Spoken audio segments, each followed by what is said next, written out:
go. We made it. Hello. Guys, Welcome. look, I found Ryan. I was here. I found I was him. here the whole time. I just totally lost track of time. I lost time and you lost me. I lost you. I was so Mhm. lost. Yeah, I was crazy. so sad. I was like, hmm no. Now we're nearly 20 minutes late and I apologize. No, we're right on time. Oh, wow. This is exactly the time we We're supposed to start. Yeah, exactly. That's right. Yes. Welcome, guys. Welcome to Don't Worry Wednesday. This is our Wednesday show. Hello. It's great to see you all. Kendra is writing a book. Called Secrets of Magic. Sounds awesome. Yeah. And you're Good up to title. chapter 17. Wow. And you don't know when it's going to end. Maybe it'll end in 117. Maybe it'll be like a sequence A sequence of books, like a series. Oh. Sounds like a novel idea. Yeah. Huh. Well, you could stop at, it's like, I think it's getting climactic here at chapter 17 because it could be an opportunity to stop and then write a new book. So people have to buy two. You know, Cliffhangers. not a bad idea. Yeah. Never thought about that, but there you go. Yep. I don't know if people would appreciate that. No, people enjoy being left on a cliffhanger and That's true. and Yeah, that's wanting true. to see. Yeah. Yeah. Yep. That's why. why we're delaying season 2 of Criminal Idol. Wow. Because we know how much people You love the cliffhanger. the cliff hanging off the cliff. Are your fingers tired yet from hanging? My fingers Your hands tired? my fingers are very tired, but not from that. Oh, okay. My fingers are tired from working. If you're not complaining enough, then you don't get the, you haven't hung left. You haven't hung long enough. Oh. Yeah. Well, I'm not inviting you guys to complain with me. That would not be great. Yes. Saule, you're absolutely right. A streamer is never late, nor is he early. That's exactly right. And Lucent, welcome. Welcome back from your business trip. We got a crowd in here. You guys are amazing. Wix is here. Yeah. Kendra's here. Saule's here. Lucent's here. Master Lay was here and went to bed. Lucent, how are you doing? Welcome back from your business trip. Where'd you go? It's great to see you. I've been fantastic. You wouldn't even believe it. Wow. I got to see Joe yesterday. You did. We went to a sushi place that was incredibly amazing. Delicious food there. Some incredible sushi. Oh my gosh. Yeah. I know. No one does it as good. Dude, there's no better place in the world. I've never had sushi that good, even in Japan. In Japan. Yeah. It's perfect. Place is called Maru's. It's a chain restaurant, so you can find it in a couple different places. So that's nice. Yep. Yeah, I think it's Maru. Sushi. Yeah. Yeah. Yep. You can get hot sake. You can. And cold sake. I like it. Yes, you can. I don't know if it's cold or room temperature. Room temperature sake. Yeah, that's right. You get all kinds of stuff. It's great. But welcome to Don't Worry Wednesday. It is really good. I was very surprised. Yeah. Yeah, I've always wanted to have it. I've always wanted to try it. And then, I went there one time and I was like, I noticed they had it and I'm like, okay, I have to get it because I've always wanted to try it. And so I got it. And now that's literally what I've gotten every single time I go there. And it's just every time I'm just like, man, this is good. I really like this. It was very good. Yes. You were in Southern Arizona. Southern Arizona. Nice. Ooh, that's hot there. Yeah. What's it like over there? Is it like desert? Yes. Scorpions? Yeah. Yeah. Cool. Desert, scorpions, they do all that. Yeah. It's That's great. fun. I used to go to Tucson, when I was a kid, because my grandparents they spent their Oh. winters there, and so we used to go every now and again. We'd go down to Tucson, and we'd always try to go either in the winter or the spring because it was, well, they were there, because they spent their summers here in Michigan. But anyway, it's so beautiful. The desert is fantastic. Really? Yes. Wow. I think it'd be cool to go there. Have you not been once. to Southwest United States? Nah. The, I mean, literally, okay, the southest I've ever gone in the United States is Florida, but the west I've ever gone is Colorado. I technically went to LA, but it's not like the same kind of feel. That's different. Yeah. So, but like Colorado's kind of close, but it's definitely not the same as Arizona. Yeah. The desert's fantastic, especially down there, the Sonoran Desert. It's beautiful. It's actually quite vibrant. Wow, really? That's cool. Yep, as far as vegetation and, there's a lot of plant life there. A lot of cactuses. Yeah. A lot of nice cacti. Cacti, that's right. You've got it. It's cacti, yeah. I know English sometimes. Yes. Do you know your Pokemon? No. Me neither, but I know there's a cactuar. Yep. Sorry, that's far. Don't test me, guys. I won't get much farther. I never could get, man. The world of Pokemon. Cactuar. Hold on, I've done it wrong. Cactuar's from Final Fantasy. Oh. Yeah. See, I don't even know my Pokemon. That's how bad my Pokemon is. It's completely different. It's completely different. Yeah, what generation Pokemon is that? Nope, it's not a Pokemon. It's from Final Fantasy. It's older than Pokemon, and everyone who likes Final Fantasy is very angry at me now. But I figured it out. It's not a Pokemon. That's how bad I am. You did good. Yeah, it's fantastic. So, guys, welcome to Don't Worry Wednesday. And yes, Saule put the disclaimer in the chat up there a little bit ago. I'm gonna say it out loud. Kind of. So I was gonna say that's not one that I remember.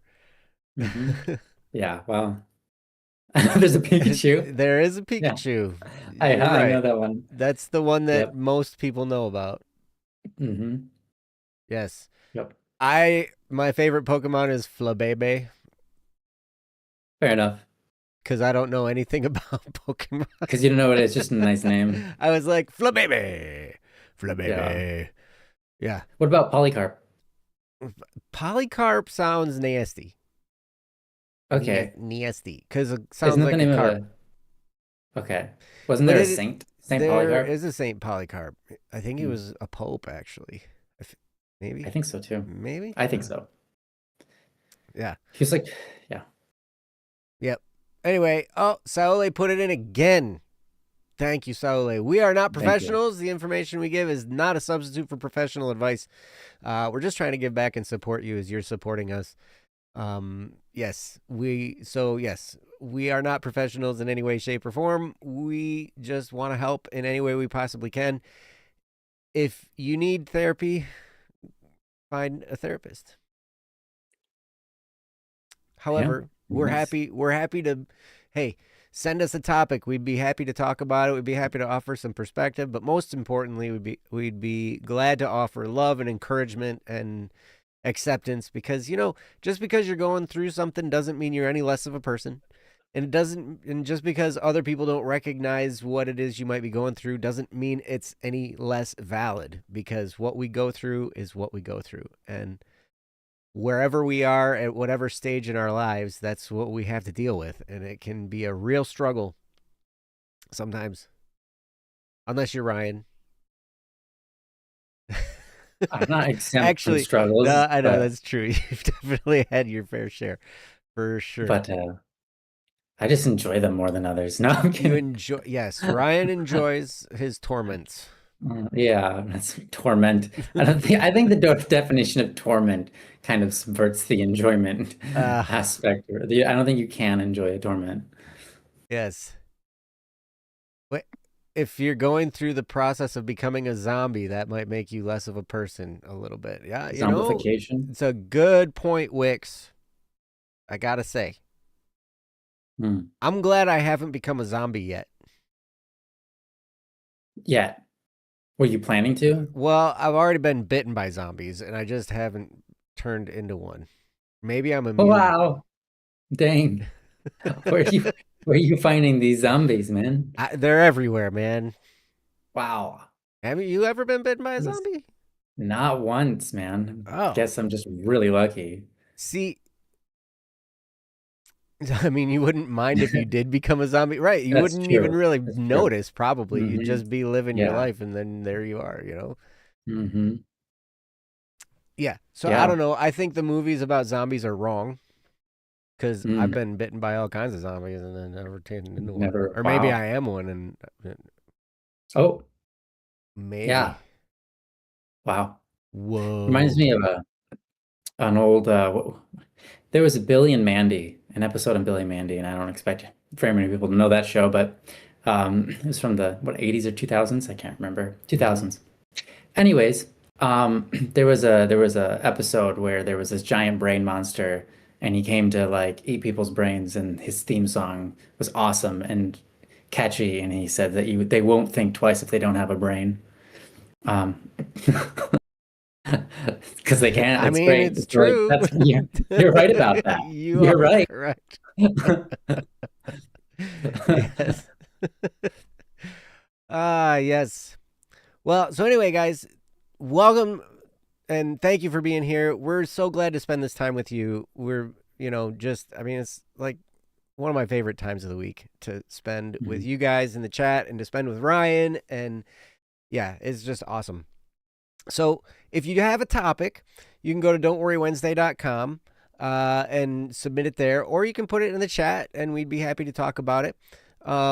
We do have a link in the chat that Saule put in there for you if you want to click it at don'tworrywednesday.com with no apostrophe anywhere to be found. Wow. Not between the Not N even and the there. T, not between Yeah. the two R's, not between the D and the N. No. Yes. And if you'd like to send us your bacon, just send it to me. I'll be happy. Yeah, send it to Joe. I'm not gonna eat the bacon, I will eat all of but Ryan's Joe will eat bacon it. and mine Yeah. Hmm. and yours We if are you don't down to want it. one topic right now, so we'd be really happy if you did have a topic on your mind that you wanted to send in. If you Mm-hmm. don't, it's all right. Yeah, You don't have to come up with one, but we'd be happy to have one. we will. Oh, Kendra, you're speaking my language. Bacon is so good. I like bacon. I know. I know. And it's such discipline that you have to not eat it. Okay, it's not that big of a discipline. I'm not, my taste buds don't scream out for bacon like some people, Oh, unfortunately mine have that do. happen to Mine are them. like Yeah, bacon. yeah. It's like those commercials with the dogs from like, I don't know, like from I guess the same time frame, 2000s, 90s, where the dogs are like, Bacon. bacon, Bacon, bacon, bacon, bacon, bacon, it's bacon. It's bacon. Yeah. bacon. Hmm. Dogs don't know it's not Except it's bacon. not bacon. I've never Yeah, had bacon strips, but I'm pretty sure it's not bacon. It's like, it's not. and They for say dogs don't know it's not bacon. they might not. But dogs will They eat a might lot not. of stuff and not care, right? So That's like true. it's That's kind of true. like me. I'll eat a lot of stuff and not care. Some dogs are really I'll just gross. eat it. It's true. That's true. My wife knows. My wife knows what I'm talking about. She knows. Oh boy. Hmm. Oh boy. Yeah. Her parents have a dog and Eats bacon. it eats. I wish. I wish it ate bacon. That'd be way better. Hey, Amy Anglios. Hey, enjoy your event. Mm. Enjoy, yeah. Yeah. And come on back Yeah. and we'd love to see you. So, Have a yeah, great time. Kendra, we would love to see your topic. We do have one from Saule. So we're going to start with that one. Hmm. And we will go from there. So, I'm going to put this topic up on the screen. Did I miss something? Did I forget something? There we go. How are you guys doing? How's the chat doing? Thank you for all the blessings. I put in the Mm. chat, bless me, Father, for I've sneezed. And Mhm. I had blessings. That's great. You guys are so awesome. Like, How are you doing, Ryan? fantastic. Lovely, wonderful. How are you doing? Fantastic, lovely, wonderful. Thing. We're Oh like the same. my goodness. Mhm. Speaking of the same, every time, Saule, you write that, I think I typed it. What? My mind tells me that's my handwriting, which doesn't even make sense because it's text. But because Saule has that thank you in all caps, the double exclamation mark, and then the smiley face with the equal With the sign, equals. Yep. yes. Signature. I see the equal sign and I go, I wrote that. And I see the double exclamation mark and I'm like, I do that. That's me. I wrote that, but I don't know. But you Did I didn't write write it. that and you copy pasted it, or did you write it that way? Like as if I wrote it.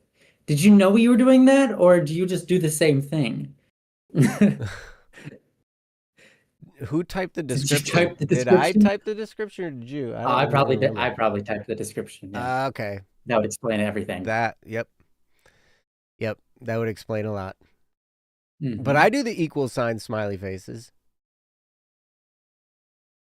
You copy pasted from the description. Okay, then I must have done it. There you go. That makes so much sense. Nice. Yes. And if you would like to send us your bacon, Mm. that was clearly in the description. Yeah, that part. Yeah, that part was in the description For for sure. sure. Yep. Hmm. Yep. Well, you can easily get the shipping address. Just order something, Yep. and you'll find the one, and you'll find the return address. Yep. That's where you send bacon to. That's where you send the bacon. That's where you send the bacon to. Yep. Could you imagine you get something like, just for some reason this came to my mind, you get something in the mail and then like it's got the return address on there and it requests something in return. And I was just imagining like it could say, please send bacon to the return address. But I also then imagined, would you like to tip the box? Like tip the boxer and then or the packager, I guess that's what you call it. Would you like to tip them? And Mm-hmm. then you'd have to like write and put money on there and then send it back to the return for them to get their tip. That'd be ridiculous. Oh, I'm going to do that. Self-addressed Yeah, stamped envelope tips. tips. Yeah. Oh my gosh. That'd be pretty crazy. Control C, Control V, dude. The Control C, Control V I use so much. It's crazy. Yeah. Control C. I use Windows V from time to time too, quite often. What's It's a really Windows great V do? tool. Do you have anything Control C like on your computer right now that you've copied since your computers have been on? No. Ah, Wait, well, yes. give it a shot. Okay, go into chat and press Windows V. Windows V. Can't show history. Okay, copy a couple of different messages, Oh, I like from see. chat. See all your copied items in one place. Turn on clipboard history now. I'd have to turn it on. Oh, I didn't know you had to turn it on. Mine's Uh, always been on. I haven't turned it on. Oh well, So that's what's okay. really cool is everything you've copied for the last like 24 copies is saved, including pictures and text and everything. And so when you press Windows V, you can siphon through them and figure like click the one you want. So if you're on a website or something, you have multiple things to copy, you copy them all, and then you go to your other thing and you press Windows V and you look through them and you just click on them. There they are. It's really Wow. great. I had no idea Yeah. that was a thing. Yeah. Oh Oh wow. gosh. Oh. Your control Wow. button doesn't work on your keyboard. Oh my gosh, I would have trouble with So you life. mapped it to your mouse. That's actually really great. Mm-hmm. Hey, Yeah. good workaround. But yes, There you go. I can hear that it'd be kind of a pain because now you got to use both hands to do it. Yeah. Unfortunately, you can't do a Windows C that doesn't copy something. So Right. you would still need the control. 2 2 years. years. You are a soldier, Saule. Oh my Yeah, gosh. okay. Are you working on a laptop with like a built-in keyboard, or could you just get a new keyboard? I don't know. Just wondering here. I get it Even with though. a I get it. laptop, you can get a peripheral keyboard, can't you? You can. Ah, But I get it. I worked with faulty things and I just live with it for like years and years. And then someone else comes along and they're like, dude, why don't you just fix that. And I'm like, I don't know. There's a guy used to it. Oh, They okay. stopped They stopped making the making the keyboard you keyboard you like. like. I see. Mm, Okay. I see. I can Fair feel enough. that Hmm. for sure. All right. Well, hey, let's jump into this topic. What do you say? Yeah, let's do Without it. further ado, we have this topic, and it's from Saule. And you've broken 2 of them. Oh my gosh, I'm glad that your keyboards are not like your wrists, because if you've broken 2 of your wrists, that would suck. That would be awful. Wow. Yes, topic time. We got this topic. It's called we've titled it Girl Problems. So that's Yeah, I what hope it that is. was appropriate. Yeah. So I'm going to put this up on the screen, and you guys can read along with me while I read it out loud. Well, maybe I'll put it up on the screen. There we go. All right. And yes, and we will do this topic. So this is Girl Problems from Saule, and it reads as follows. I watched a video about feminism causing a relationship to break down as the woman always tried to assert herself on a moral high ground over her husband. Even for things as simple as him saying, I love you to her, it got me thinking about my past romantic escapades, and especially one relationship in high school that didn't go anywhere. Story time you want to read. Way back, over a decade ago, in high school, there was a girl, that must not have had friends because I helped her once or twice while she was in a wheelchair for a couple of months, and she fell in love with me. I liked another girl, number 2, who rejected me by ignoring me. That's another story, but I'm glad for her sake that she did. The girl that liked me knew that I liked girl 2. I was clingy to 2, and 1 was clingy to me. I always wanted to be nice and kind. However, on several occasions, I almost wrote up anonymous reports to say that I was harassing 2 by always trying to ask her out or get close to her, which I would have put in the bullying tips boxes along the school halls. That was because I could see how 2 was always annoyed by me, but I always wanted to get a real answer. Not nice of me, and my actions did meet the definition of harassment. I knew, but I also didn't know just how bad I was or am.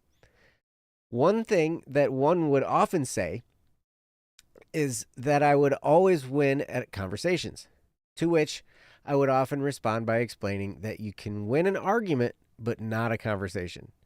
Since we weren't arguing, there is no way to win. That was a case in point. I kind of knew it, but I was also technically right. I'm glad that I rejected 1 because I can't see a long-term relationship between us going anyway that wouldn't drive her mad. We're still friends to this day, but more loosely due to geographical hurdles. Also, she was hard to be around because she was so clingy, so the distance kind of works. Story time fades away. After ruining another friendship in college in a similar way to how I ruined my friendship with 2 in high school, I decided it was best not to let myself get into a romantic relationship until I sorted out the major problems that I have with engaging with people. Being vulnerable and always wanting to be on the technical correct high ground are problems that I'm still working through. I try to make a conscious effort to say things like, yeah, you're right, or sorry, I got that wrong now when it is true. That happens quite often, but it's crazy that I have to make a real effort to say those simple things instead of finding some technicality on which I'm correct. As hard as doing all that is for someone like me, also trying to recognize that I'm a person too, and just like I am trying to respect others, I need respect myself. It's even more difficult. On a previous Don't Worry Wednesday, Ryan and Joe were talking about always feeling like they're in the way. That's also been me. But I'm also sure that others feel like they have to be careful around me because I make them feel like they are in the way. It's like we're all walking on a floor covered in eggshells.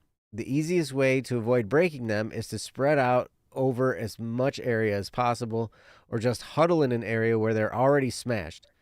Some people seem to stomp around like it's not a problem to crush the shells under their feet, but we all just want to engage in flipping tables onto the floor, crushing lots all at once.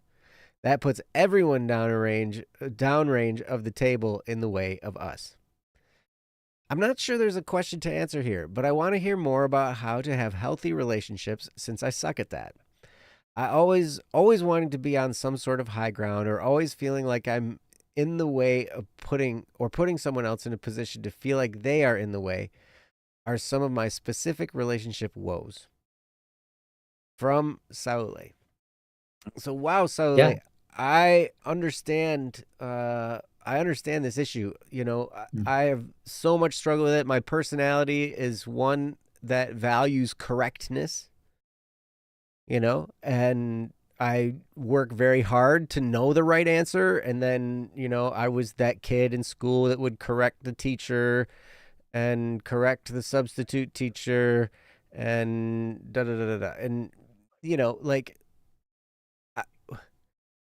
I feel like a lot of us enjoy being correct, but there's only a certain segment of the population, I think, that has this need to be correct, right? And I certainly fall into that category. So I can totally understand where you're coming from. And it's not always easy to have relationships with people when that's the case.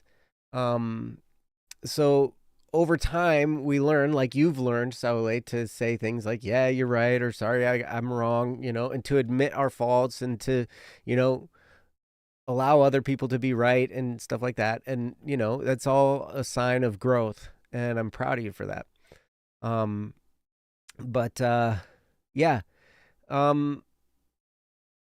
I really appreciate this topic because I can relate in a lot of ways. So I'm going to get out of Ryan's way. I'm going to let him talk on this topic, and I'm excited to see what he has to say. So, yeah, Ryan? Yeah. It is all yours. Yeah. So I have to admit, I named this Girl Problems because I read, skimmed very, very briskly through the first 3 paragraphs, and they were all about girls.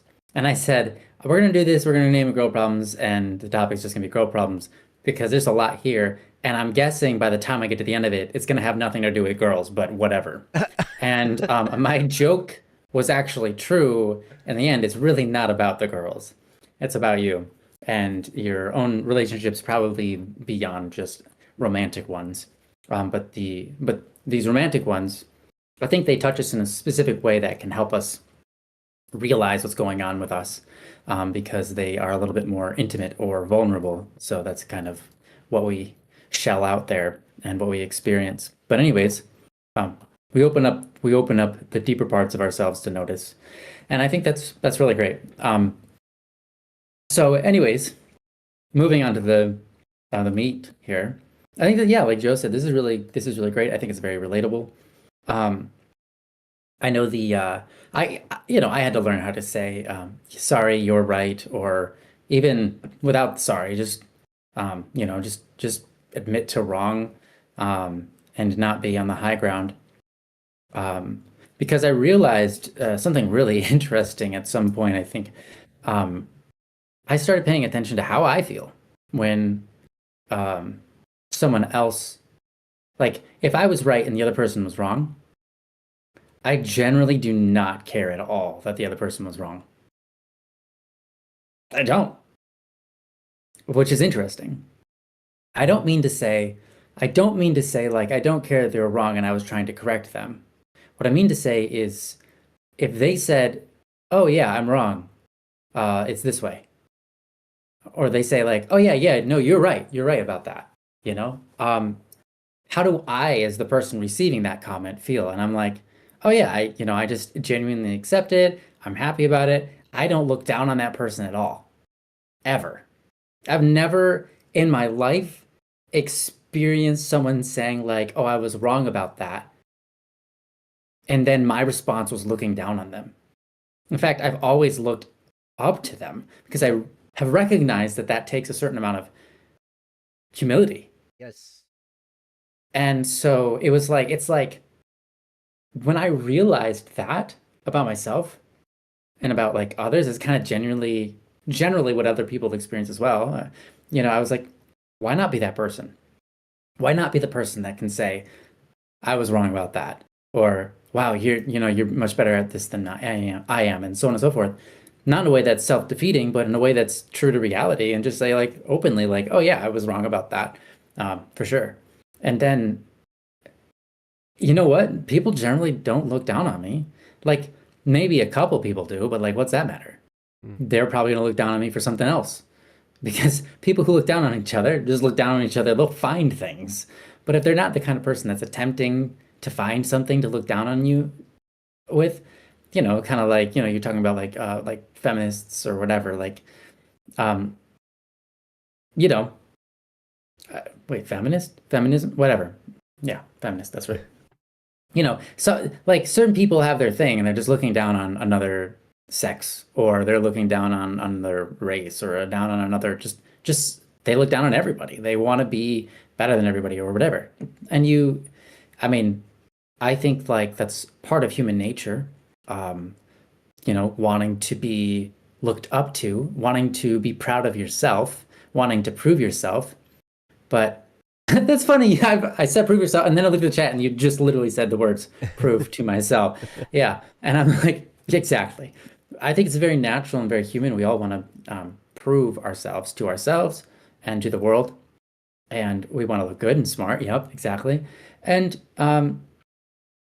but when we just kind of throw that out the window, we just open ourselves up to be a lot more free and able to pursue things without having to worry about how others are looking at us, which actually ends up making us smarter, more grounded in reality, while also more open-minded, which is a duality that a lot of people struggle with. When you're open-minded and you're grounded, like those are like a lot of times opposing things in a lot of people, because pride stands in between the two. But if you can get rid of the pride thing, then it's very easy to be open-minded and grounded at the same time, and just being willing to hash those things out and not feel like you're in the way. There's so many concepts. Like it's like one of the things too is like if you're wrong about something, most of the time you're not wrong about something. Somebody told you that information and you went with it. It's like most of the time you're like, wait, why am I so worried about whether this information is correct or not? I didn't create that information. I learned it from a video, and I didn't even double check the video. I just took it as is. I was like, they said it, and I said, okay, yeah, sure, that must be true. I don't know if they did, like, like why am I defending this? I should just out right here. Like it doesn't even make any sense, right? And so I think it can be hard to get there, but yeah, eventually you do, and that's why I'm proud of you for being willing to admit fault and so on and so forth. I think that's really great. And I recognize that when you were saying being about proving yourself, you were kind of saying the opposite. You said it's not about proving to others that I'm better or good or smart. It's about proving to myself. Yeah, it's about proving it to yourself. Yeah, and so I think it's natural to want to prove to others. I think it's also natural to want to prove to yourself. And in the end, are you really keeping score? And if you are, that's the problem. Like, if you're keeping score of yourself on something like this, where you could be wrong about something, again, probably not even your fault that you're wrong. Like, you're not the one doing the research on a lot of this stuff. You just have the information and you're using it and you're working with it. It's like not your fault if a teacher told you wrong. It's not your fault if a video told you wrong. It's not your fault if you put two things together and you thought, okay, well, this seems like the right track, and you go with it. And it's like, yeah, but one of your sources was wrong. It's like, oh, I didn't realize that. Or, whatever. It's like, why, how can you keep scoring yourself when so many other factors are involved? And so I would say if you're a slave to that, like you're a slave to keeping score, you're just kind of, yeah, you're trapped. You've trapped yourself, and that's not a great place to be. So I think, obviously you already know all of this, and I'm just kind of preaching to the choir, but ultimately what I'm saying is you're doing great and keep with it. I think that's the right way to address the problem, is to just get out there and openly admit to fault and wrong. It's something that all of us struggle with. Nyan's Wednesday had brought up, are you actually wanting to be correct, or you just want people to understand you? And because, yeah, there is a very, very big difference between the two. I know that growing up with a brother who always wanted to be correct about everything, and if he wasn't, it was just like world shattering because he was wrong. And that was just like the worst day ever in the world for him because he was wrong about something. And I'm like, what are you talking about, bro? You get stuff wrong all the time. He's gotten a lot better at that, He's way much better, right? Yeah. Yeah. And I think part of that journey was learning that that's a thing.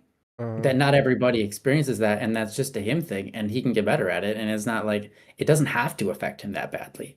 It's just some sort of innate desire that you can work through.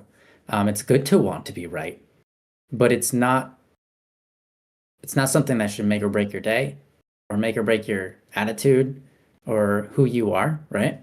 And so it's just a thing that happens. It's part of life. Sometimes you're right, sometimes you're wrong. It's not necessarily a gamble. I mean, some people are more right than others, but we're humans. We're all learning, and there's so much we don't know. And we come into here knowing nothing, and we come out trying to learn, and then we go through it trying to learn what we can, and then we get out of it, and we're just like, wow, I was wrong. Probably wrong about most of it. Like, like, because there's so many things, so many nuances. You just have to assume. But the point is, I think where I was trying to go with that is I think maybe my brother was not diagnosed correctly either, but I remember hearing this and kind of diagnosing myself with that. It's like, well, there's a bit of me wanting to be right. Like, because why else do I argue when when another person doesn't agree with me, or I say something outlandish, and I'm hopeful that they'll like get it, and they'll be like, yeah, well, technically that's true, and that's all I'm caring about is the technicality of it, because I think it's funny and outlandish, but they just completely shut it down. It's like, why at that point what do I double down? Why do I want them to just like why do I want them to see that I'm right? It's like, why do I try so hard? Why do I argue? And it's like, I think if I am to diagnose myself with what's like, well, I just want to be right about it, or I want to prove to myself that I'm right. It's like, well, neither of those things are true, because that would be a misdiagnosis of why I'm doing it, and then I would never fix the problem. So, because the reality is, it's a matter of being, how do I say this? It's like, I might put out something that I know is flawed, but it has nuggets in it, nuggets of truth. And I want those to be explored. And when that part's not taken seriously, then I'll argue, because they don't understand that the point of what I'm saying is I want to engage with them in something, but they cast it aside and say it's not even true. It's like, well, you have taken my you've taken this this beautiful meal that I put in front of you, and you've just tossed it away, because this for me is food, right? So I don't know, that's like the best analogy of like what I'm trying to say is like, maybe it's to be understood, but I think really it's, I don't really even care necessarily to be respected or to be looked upon like I'm smart, or even to think of myself as smart. But I want the conversation, the thing I brought into it, to be recognized as true or potentially true, at least enough to be discussed, not just shut down. right? Because I want to engage in something further. I want to talk about it and show how, and like, not show, but I want to engage in something that blooms into something. But if it gets shut down as if I'm wrong, then I can't do anything with that information, or I can't do anything with it. And it's like being disrespected in a way, but I'm not being disrespected. It's the object of the conversation. And so I think for me, there are many times where it's like I'll say something and another person comes along and says, well, that's not a very good idea. There's something better out there. And it's like,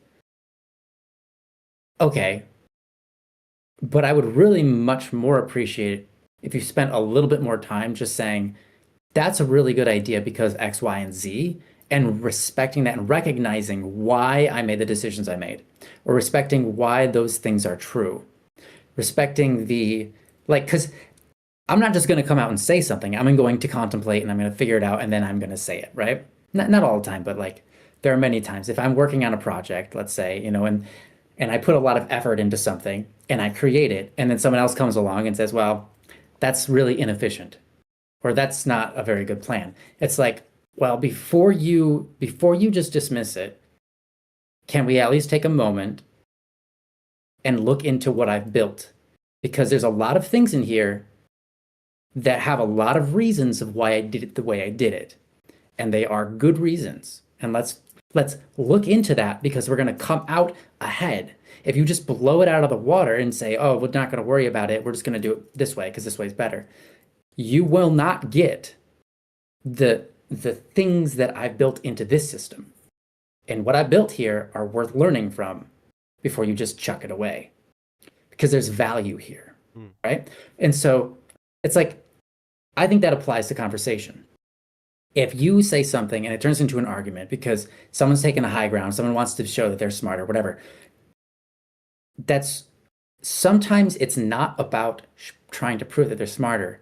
It's that there was value there that was undermined, and you're not okay with the value being undermined. You wanted the value to be respected as it was valuable, right? And so it might not be that you're trying to take a high ground or that you're trying to prove yourself to yourself. That could be the case. And if you've identified it as the case, then go with that.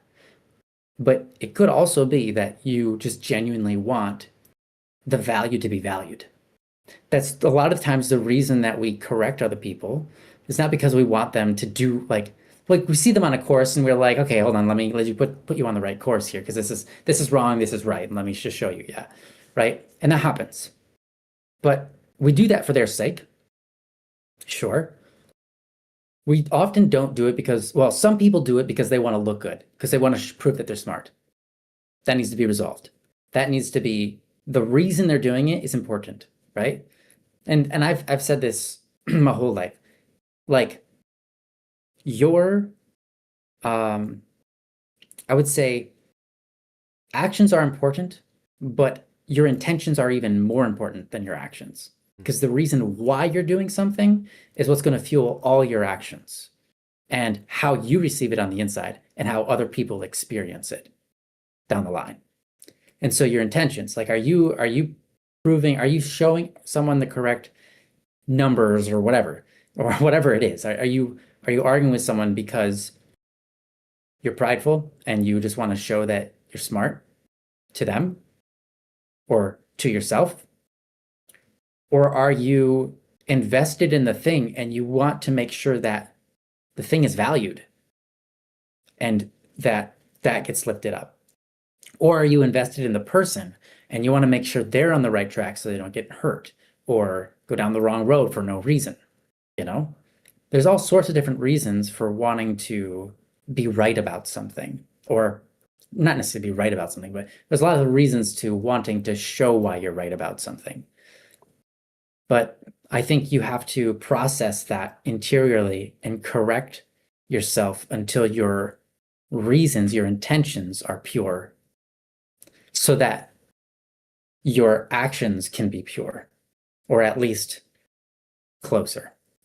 And so it's a battle, and trying to understand why you're doing this is really important. But yeah, I think again, this is something that I think lots of people struggle with this. And I think a lot of people never,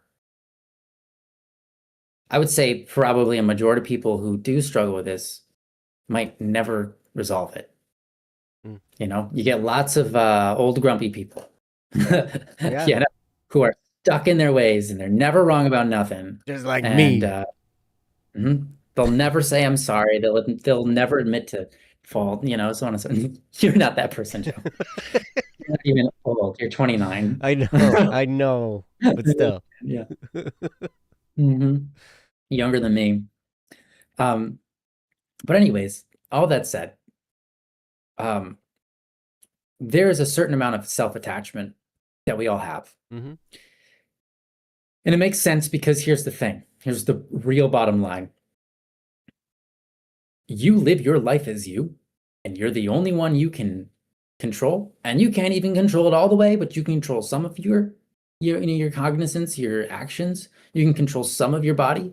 Like, it's the weirdest thing ever, but you don't even control most of your body. Like, legitimately, you control some of your body. You're not keeping you alive. Your body's keeping you alive. You're not pumping your heart. You're not dynamically inferring where the different blood vessels should be going, or et cetera, et cetera. Like, there's so much going on. We're not even controlling most of us. We're just controlling some tiny small part of us. And so that's the lens we get through for everything in life.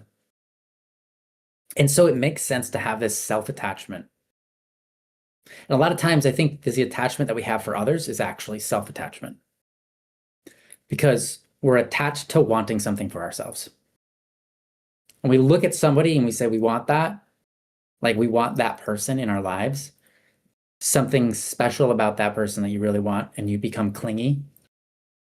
I mean, a lot of us have probably been clingy before. 9 out of 10 times, that problem is ultimately communicated down from being self-attached rather than necessarily just being others attached. Because it's a self-oriented impulse to be attachment, to have this attachment issue, attachment disorder. It's something that you're clinging on to keep for yourself or to have for yourself and never let go. And you would do anything to protect it and defend it. And some of that's good. It's good, but it can get out of hand and it can be an issue. There are good parts of that are useful. So we live our lives through our own lens. So it only makes sense that we sort of are self-attached. We are worried about the things that we gain in our lives. But I think the more we allow ourselves to kind of let go, and letting go is huge, but just letting go is one of those things where it's like, well, if I lose something, I lose it. If I gain something, I gain it. I'm going to use what I got, and we're going to power forward to the things that are important in life. And whatever comes, I'll use as a blessing, and whatever disappears, it's no longer mine to be worried about, And you go forward with that mentality the best you can, and you will gain and you will lose, but you were going to gain and lose anyways. But now you don't have an emotional spasm every time you lose. You just have okay, well, that's no longer a tool. That tool's broke. Next tool. We've got more. They're coming in. Here's one now. It's like they're always coming in. Blessings are always flowing into your life, and you should use them. And then blessings are also always flowing out of your life. Use them too. Or I can even say it this way: curses are always flowing into your life. Use them. Curses are always flowing out of your life. Okay, don't worry about them. They're gone. It's like, it's the same thing. And so being able to let go and just being able to just say, you know what? Like, if that person leaves my life, am I going to be sad? Yeah, because they were valuable. But at the same time, and some relationships are absolutely worth protecting, and doing everything you can in your power to preserve them. And a valuable relationship in some way deserves that. Like, if Joe and I had a experience where there was some contention, I'm not just gonna go like, okay, well, there was some tension there, so I'm just gonna let Joe, just disappear from my life. Like that's no, Joe and I have a relationship that's worth fighting for, Mm-hmm. but and worth building, but that's different than a clingy behavior, which is like, oh no, I can't lose this. Oh no, I gotta hold on to it and hoard it for myself, and it's all mine.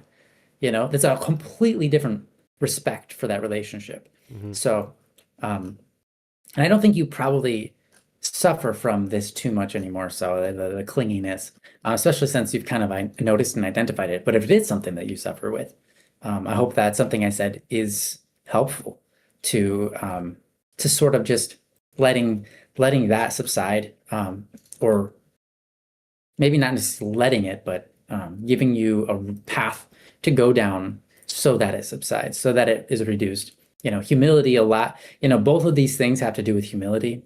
Although I would say that clinginess has to do with a greedy mentality.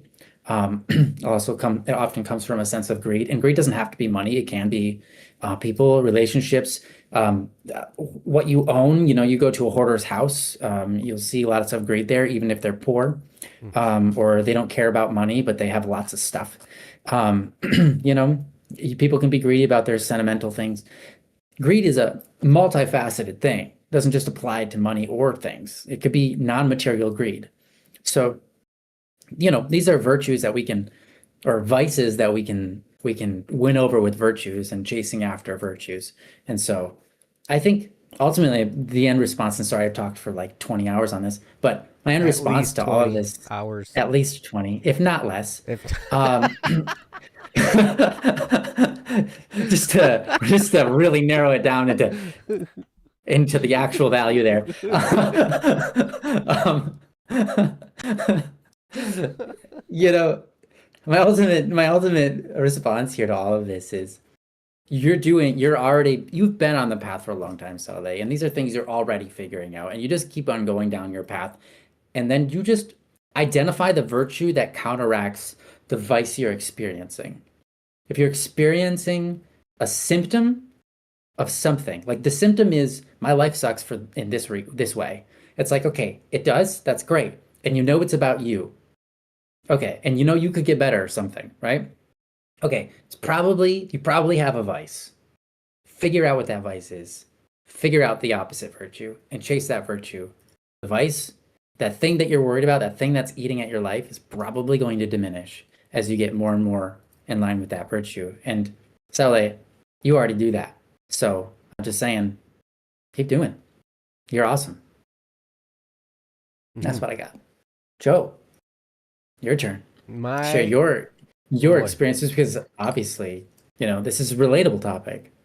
Yes, it is a relatable topic. Saleh, thank you again for this topic. I'm reading the chat as you were talking there, Ryan, and there's a bunch of great stuff in here. So like you had said about Neon's Wednesday statement, there's a difference between wanting to be correct and wanting to feel understood. And Saleh responded, I want to be correct, but I also want to feel worthwhile. If I can't prove that I'm better than those around me in some way, then I feel inferior and worthless. I feel worthless even if that's not true. Yeah. Man, feeling worthless, like you can't do it, like you can't do anything good for that is a horrible feeling. It is. I got crushed by that and then I let go of it. But man, that's a crushing feeling. It is crushing, and it's hard to learn how to let go of it. It takes some time. Sometimes it takes going through some major challenges in order to be able to let go of that. And so I feel you where you're at, Saleh, and it's really tough. And then let's see, Neon's Wednesday says, I guess I don't care if people think I'm stupid. I don't really equate smartness with more valuable. I don't even care if I'm stupid. Let me tell you something. You're not stupid, Neon's Wednesday. You might be a little crazy, but you're not stupid. She did marry me. So there's a little bit of crazy in there. A little crazy, but that's okay. Yeah. So Saleh talked about living in a world where everything is about being correct or incorrect, and that's unfortunately the world we grow up in a lot of cases with school. And, if we have people around us, parents, teachers, whoever, that highly value those good grades and being correct, we learn that being correct is good, and that's what makes us get praise, accolades, and we feel valuable. If we get something wrong, we get punished. And that's just, man, life doesn't work that way. I'm sorry to all the teachers, friends that I have and everything. It's like, seriously, life isn't like that, because we are all wrong from time to time. And that's not something to, take personally. It's just something to provide data to us so we can learn and grow and get better, right?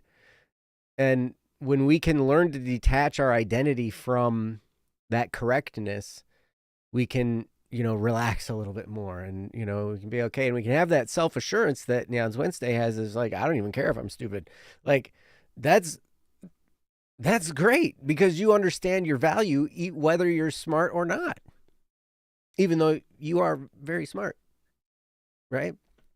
So then we have Lucent Rhapsody says, a lot of times these kinds of problems are due to self-image, tying being right to your self-image. Yes, what I was just talking about.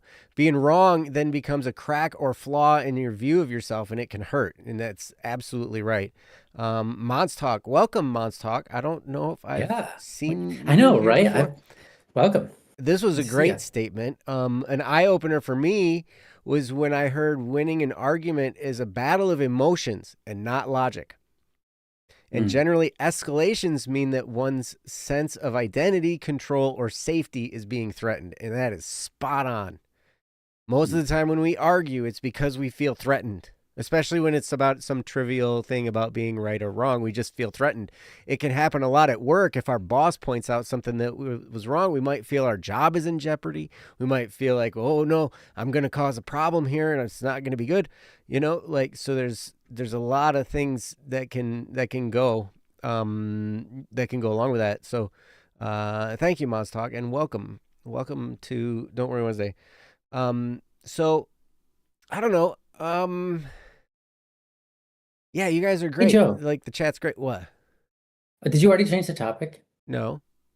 Oh, okay. Because I'm like, this definitely isn't girl problems. I think it's probably the wrong topic, but you could change it. Well, it all started with girl problems. It did. Style, you did this to yourself. It was a hook, because it was a hook. So here we are, I guess. It's okay. Yeah. Yep. Kendra says, I felt like that before, but it took a while to let that go. I had to let God take it from me. He made me the way I am, and no one is truly stupid. We can make stupid decisions, but we aren't stupid. Neon's Wednesday says, I can be stupid if I want to. Yes, you can, but you're not. I'm sorry. You're just not. What? Hey, Sparrow, welcome. Sparrow. It's good to see you. Yeah. So anyway, you guys in the chat. Oh, don't work nights anymore. Hey, that's great. You can be here more. It's so awesome. Perfect. We love it when you're here. Yeah. So, there are a few things I would like to say about this topic. And I've already said some of it, but I think a lot of times we grow up. I know that I grew up in an environment where being correct was very valuable, and when you were wrong, there was a problem. Yeah, you'd be shunned and so on. Yeah. And so it was hard. So always we're trying to get good grades. I finally got to a point when I was in high school where I didn't care anymore. I just kind of got mad at the whole world, and I was like, I don't even care. Right, wrong, whatever. I don't like you. That was kind of my attitude. I had a few close friends, kind of like I do now. I have a few close friends, and then I've expanded to have more people that I'm acquainted with that I really do enjoy spending time with and knowing. But back then, I had my little cluster of friends, and everybody else in the world I couldn't stand. I just hated. That was my middle school. Yeah, I was that way in middle school. Yeah. And so then you just get to a point where you're just apathetic and you're like, I don't care. Say I'm wrong. Whatever. Screw you if you don't like it. So what? But that's not necessarily the correct attitude, right? No. It doesn't help you to have that attitude. Now, here's the thing. When at some point we have to learn, and well, I guess we don't have to. We can stay like Ryan was talking about. We can become old curmudgeons and, like set in our ways and all that kind of stuff. And then we don't grow anymore. And then life becomes stagnant. And it's really hard to live at that point because you just, it just is a hard way of thinking to live with. But for me, I had to get, basically I had to get my heart destroyed in order to get to the point where this wasn't important to me anymore. And it was because it was so hard. Like my whole identity was wrapped up into whether or not I was proving that I was valuable in this world somehow. And the thing that I learned after being crushed a bunch of times and deeply was it doesn't matter. Here I am, and one of the things that I'm still learning is my value. And it's hard, but at some point when you get hurt enough, you just it doesn't matter anymore. I'm here. There are people here that love me. There are people here that want to be around me. There are people that care. And so it doesn't really matter if I'm right or wrong. It doesn't really matter if I'm correct or not. I know that I don't know everything. And that's okay. I can't control the fact that I don't know everything. And I can continue learning, but I still won't know everything. And that's okay. But at some point, the fluff kind of gets shaved off you. And you just all these things about having to prove to people how valuable I am, it just starts to not matter anymore. And that clinginess comes, like Ryan hit the nail on the head when he was like, clinginess is it's very self-focused. It's like, I need this person, right? And it's not about focusing on them. We do get obsessed with them, but it's still really about us and us keeping them. So it's still kind of self-focused. And I had to learn that. And that's not an easy thing to learn. But eventually what happens is you can learn how to relax. And wait, what's incorrect? I'm just reading the chat. I must have came in wrong. But yeah, what was I going to say? It can be a journey to get to this point.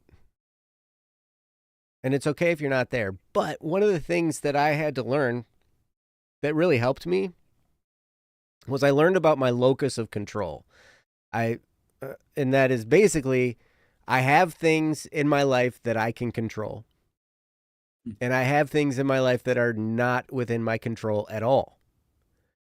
And anybody else's behavior is not in my control at all. What's going on in the political world is not something I control. What's going on in other people's lives that they show on their TikToks and their YouTube shorts, I have no control. And we spend so much of our lives getting caught up in these things that we can't control. And it makes us feel kind of helpless. So what I had to do was I had to learn how to focus on the things that I actually did have control over. I have control over what I do with my time. Now, sometimes it's like, well, I don't really have control because I got to show up and go to work. And if I don't go to work, and then I'll lose my job. And da-da-da-da-da. I mean, we still have the choice. And we still have control over whether or not we do these things. And when we get too focused on things that we have no control over, like in my case, one of the biggest things was other people's opinion of me. And I didn't care whether they liked me or not. I just wanted to be seen as somebody who accomplished something. Didn't matter if they liked me. What mattered was that I showed that I was valuable by doing these things that I'm supposed to be good at and that I talked about being good at and that I showed that I was good at one point in time and blah, blah, blah, blah, blah, right? But even then, I don't have control over whether or not somebody thinks I'm valuable. I don't have control over whether or not somebody wants to stay my friend. I don't have control over any of that. All I can control is how I show up. And the best way I can show up is, in a way, detached. When we can learn to detach from all these things we're trying to control, when all these things that are outside of our control that are important to us to try and show whatever, we're performing. And performing causes stress. But we're raised in an environment where performance is so important. Because look at like the whole grading system in school, everything, and then you go through and you get your degree and then you get your job and all of that shows all these, accolades, and it's performance. But really what matters is not that. You need to be you. And not worry about all these other things. It's okay to be wrong, but it's also okay to be right. But sometimes we can't control whether or not we're right or wrong. Sometimes we're just ignorant and we don't know. Or sometimes, like Ryan was talking about, we get the wrong idea. Excuse me. Don't inhale your saliva, by the way. Oh, God. It's not a good idea. That's a good advice. Sometimes you can't control whether or not you inhale your saliva. Oh, gosh. I'm so sorry.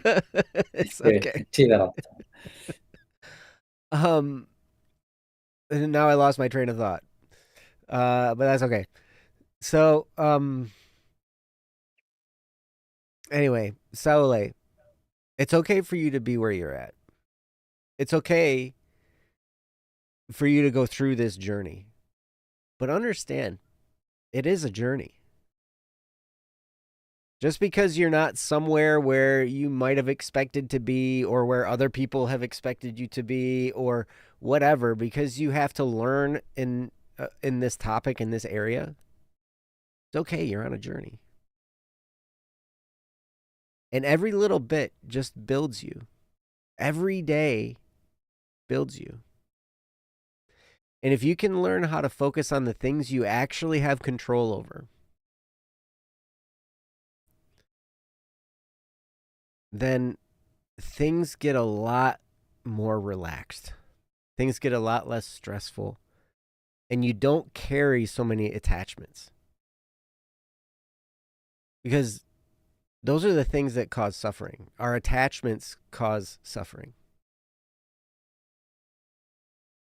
Like Ryan talked about our relationship, his and my friendship, and we've been friends for a really long time, almost 20 years now. And, our friendship, I don't think it's ever been one that felt like we had this attachment that we needed each other, right? We both wanted to be around each other. We both wanted to work together. We wanted to do stuff, but it wasn't like a need, right? And in that environment, a friendship can thrive. In that environment, a relationship can thrive. And so, yeah, I mean, I don't know. I hope some of that made sense. But, yeah.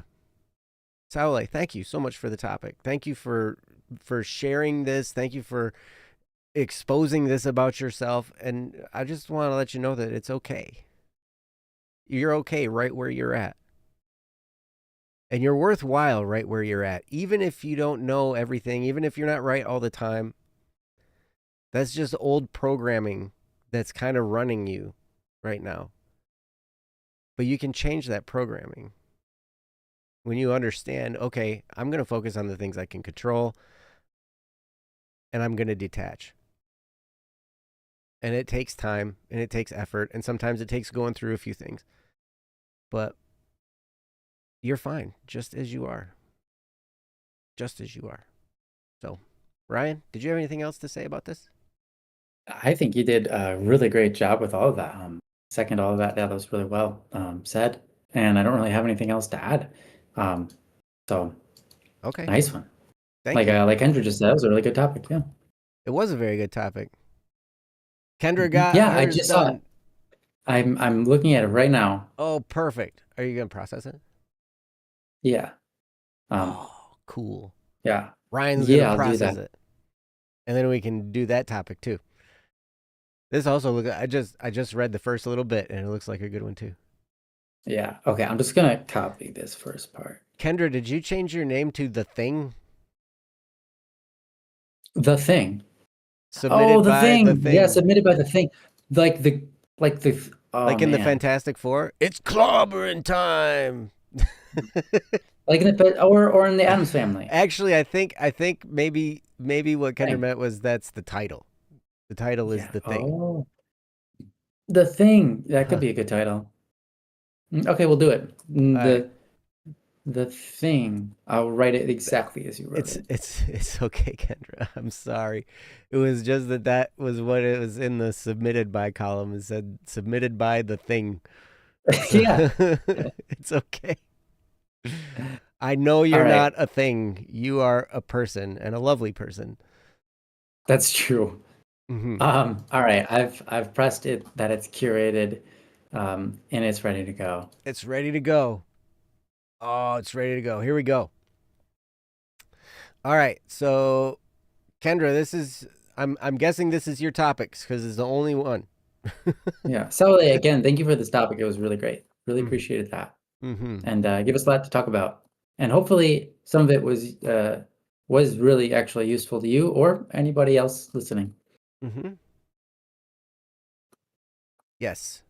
And if you want to expand on this topic at all or share your progress or whatever, we would love to hear more about this and, talk more about it. It's really important stuff because I think a lot of people carry the same weight that you're carrying in this area. So I know that I have, and in a lot of ways I still do.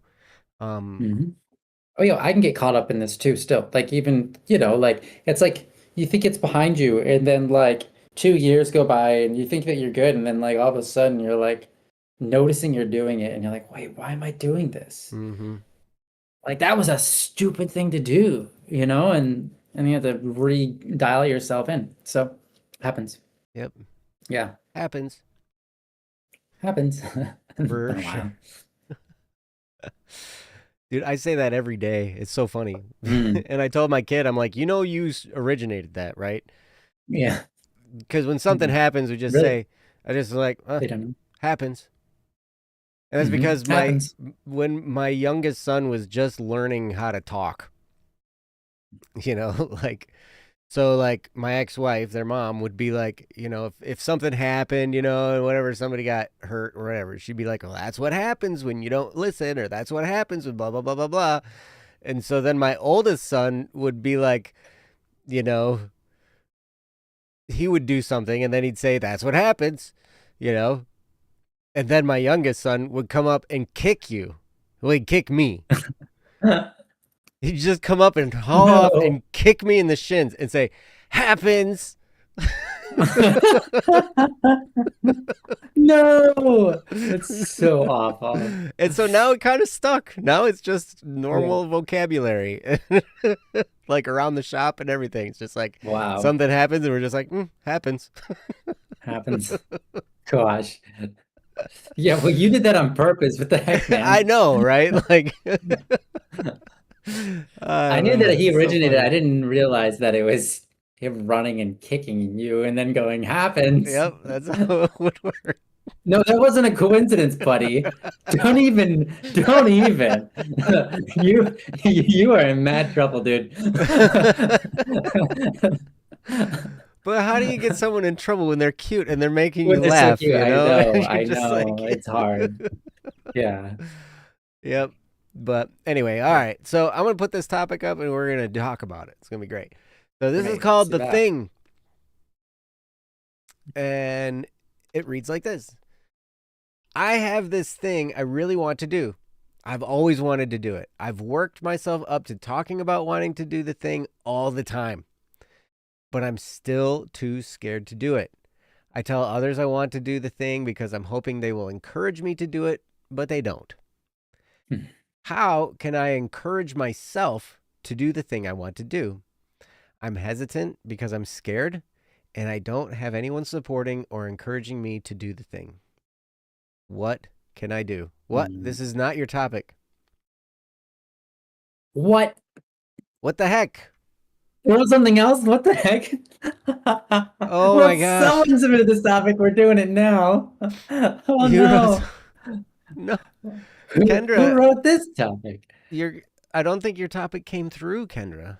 Hold on. Let me look. This was written by The No. Thing. Well, when we said the thing and then Kendra responded, "What?" Yeah, That should have been a telltale sign. well, maybe, but Kendra, It's still a cool topic. I don't see a topic in here for you. Yeah, yours isn't here yet. That's so weird. My geez, what's this called? My Teams is not acting appropriately. It's not letting me go to the be processed list to find it. It's broken. Maybe Kendra's is waiting in limbo. Maybe. Okay. Yeah. It was about the book you're writing. Okay, that makes a lot more sense. I want to do that topic too. But now we're in this one. So we're going to do this one. And Kendra, we will do your topic next time. And if yours isn't here soon, I'll let you know. And yes, I'm so sorry, Kendra. Yeah. Oof. I'm sorry. But anyway, okay, so here we are. So The Thing has a thing they want to do. Yeah, this one was submitted an hour ago. I should have realized that. I was just I think that's about the time when Kendra was talking about submitting hers. Well, yeah. And so it all like lined up with timing and everything. Oh my gosh. Kendra, I'm so sorry. But it's okay. You know we love you. But all right. So I gotta pull this back up and look at it while I'm talking about it. Yes. All right. So there's this thing they want to do, and they're scared to do it. They tell other people about the thing, and nobody encourages them to do it. So how can we encourage ourselves to do that thing we want to do? Now, I know I've experienced this. I know Ryan's experienced this. So we should have a little bit of information that we can talk about on this. But yes, even in the midst of people encouraging you, even in the midst of, like, if you have people in your corner, pushing you and encouraging you to do stuff, it really still boils down to us taking the steps and learning to do it on our own, because you're not always going to have people encouraging you, even if you do sometimes. Sometimes you choose a path where everybody's discouraging you to do it. And that can get even harder because now you have a lot of opposition. But the biggest opponent we ever have is up here in our own mind. And it's not necessarily even that we tell ourselves we can't do it or we tell ourselves we shouldn't do it or whatever. A lot of times it's just, well, it doesn't really matter. If I don't take a step today toward it, it's not that big a deal, right? And then all those days kind of stretch out and we end up not taking any action. So how can we get ourselves to do that thing we want to do in the face of all of that? And I've watched Ryan grow. I've watched him do things that amaze me. And so I'm really excited to hear what he has to say. So, Ryan, this is all yours, my friend. I'll do my best. I don't know if I can live up to that. You will do your best. I tell you what. Told you. Kindness. Okay, well, I'll do my best. Okay. I don't have an option, guys. So I'm here doing my best. Yeah,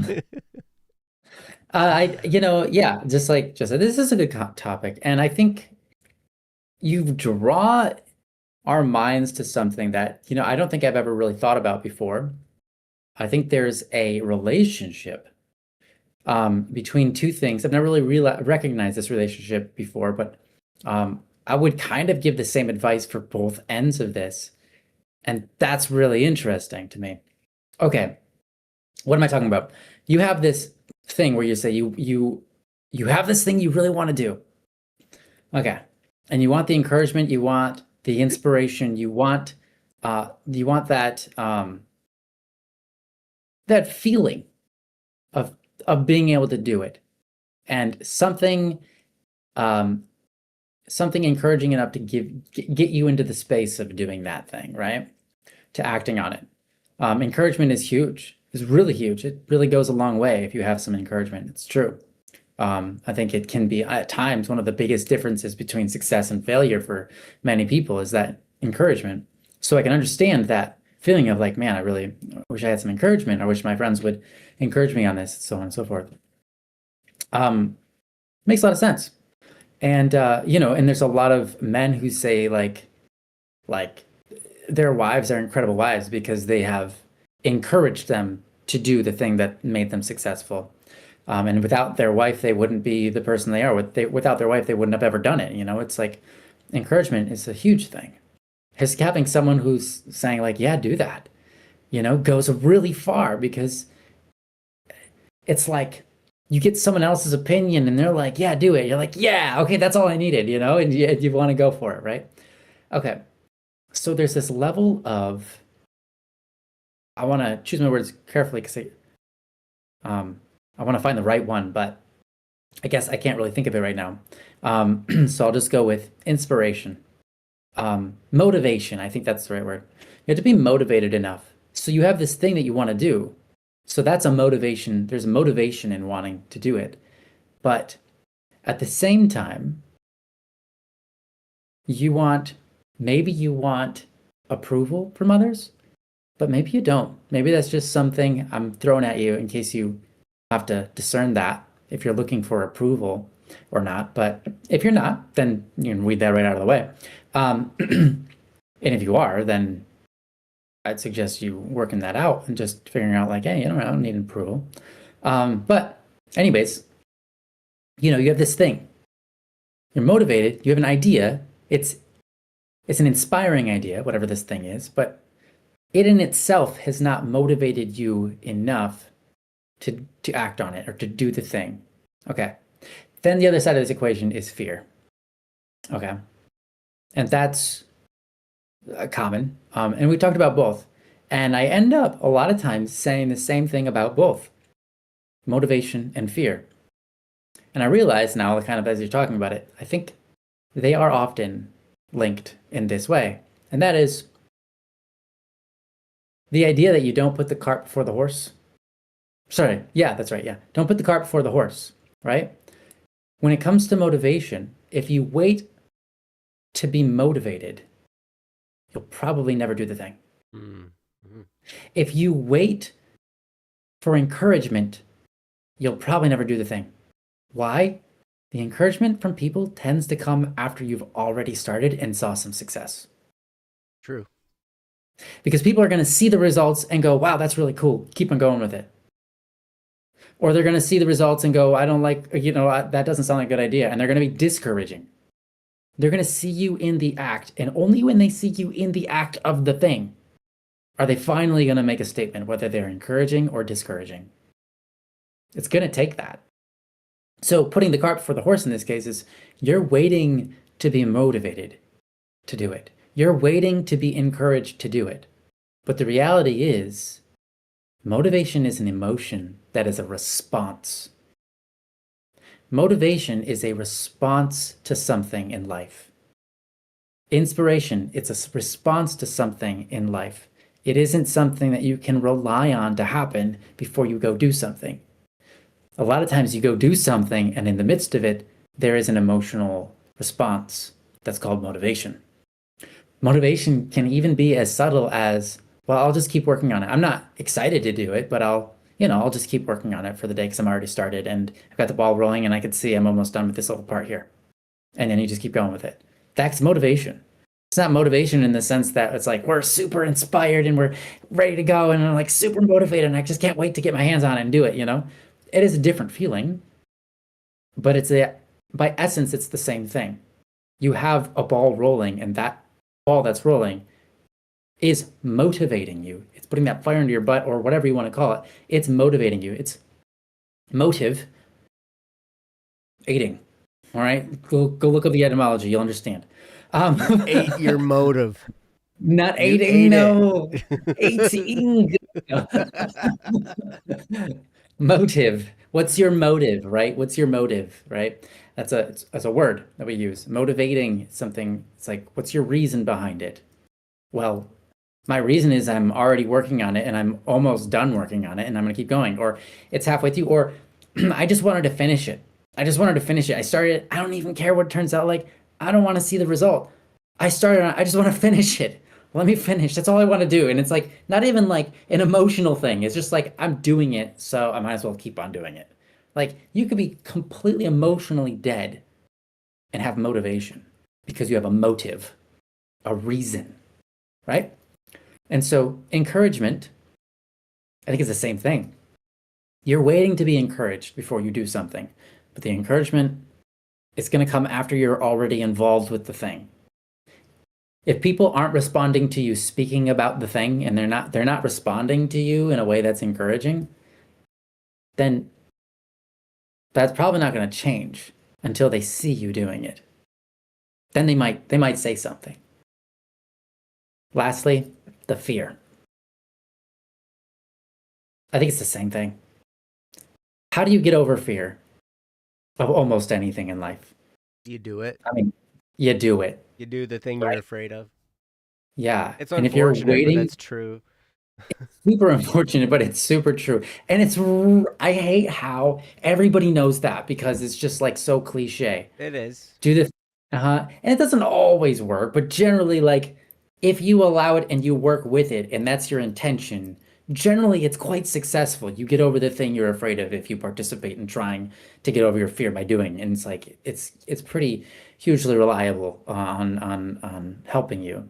So again, it's that same position of like, well, I'm afraid of it, but I'm waiting to not be afraid before I do it. And it's like, nope, you kind of have to do it so that you learn you don't have to be afraid of it.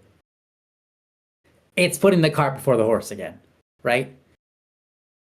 Unfortunately, a lot of this is all that same thing. And it's lucky for you because that means the solution is a one-step process. It's like there's one answer for all of it, which is really convenient. It's not something to juggle with. I'm not giving you like an insane amount of mental work to go home with and like exercise and you're thinking like, oh man, how do I correct my behaviorisms on these like finite kind of concepts, and when I think of it I have to retrain my mind to do this X, Y, Z and other thing. It's like I'm not even sending you forth to do any of that. You don't have to go and meditate. You don't have to do any of that. Like literally all of this is, to me, I'm looking at this, I'm thinking, wow, all of it's putting the cart before the horse. All of it is literally, you have to do it if you want those things. If you want to not be afraid of it, you kind of just have to do it. If you want encouragement, you kind of just have to do it and see where it goes. You might get discouragement, and that's why no one's saying anything. And discouragement is fine. Again, just like the last topic, you can't choose what other people are going to say or think. That's not your choice to make. You can't control that. You get to control you and what you do with your time, you know? And one of the things you can do with your time is sit there and be afraid of something you've never even done yet, which is fair. So it's scary. That's normal. But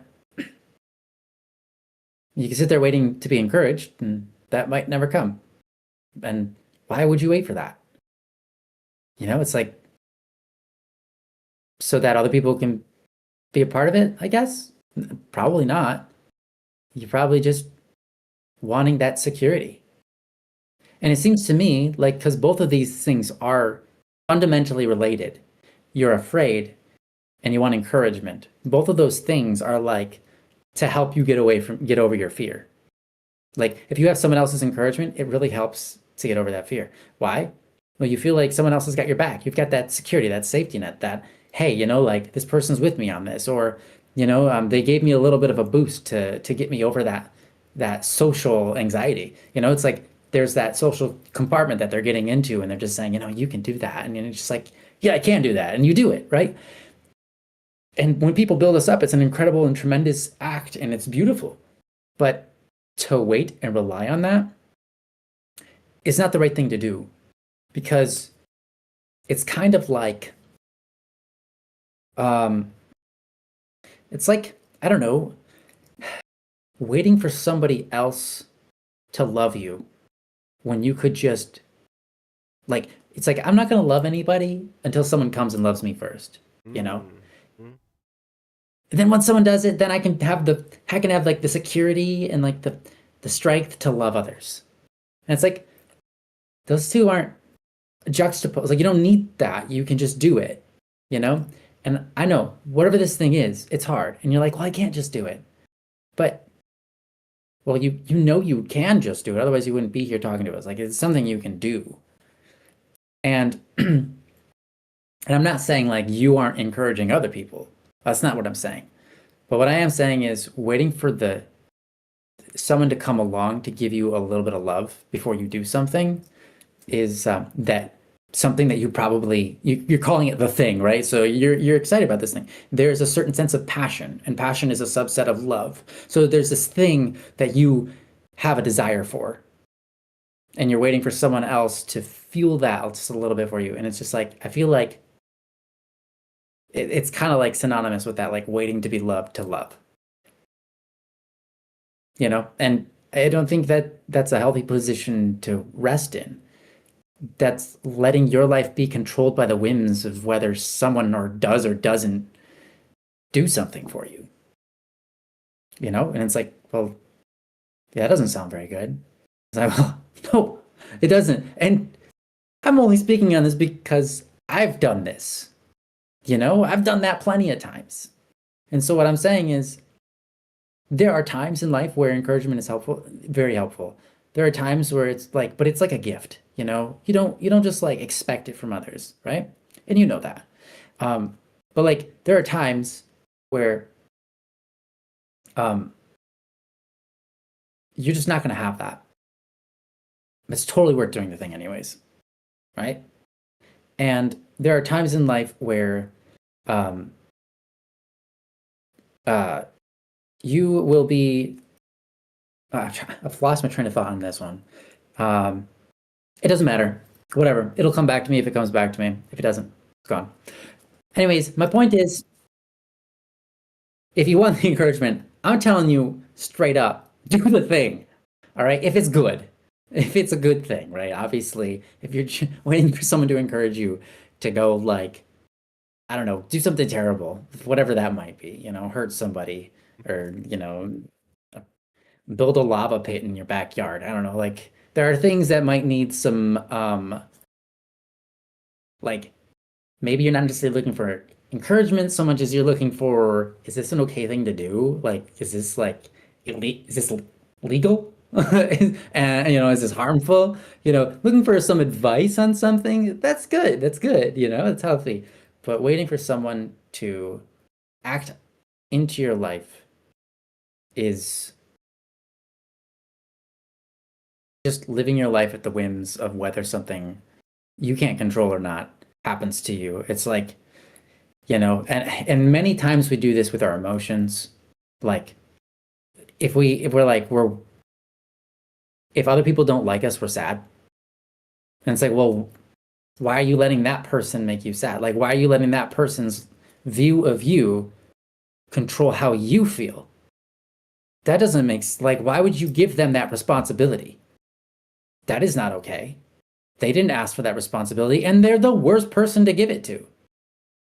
the responsibility of how you feel. Like, oh, I want that person to decide how I feel every day.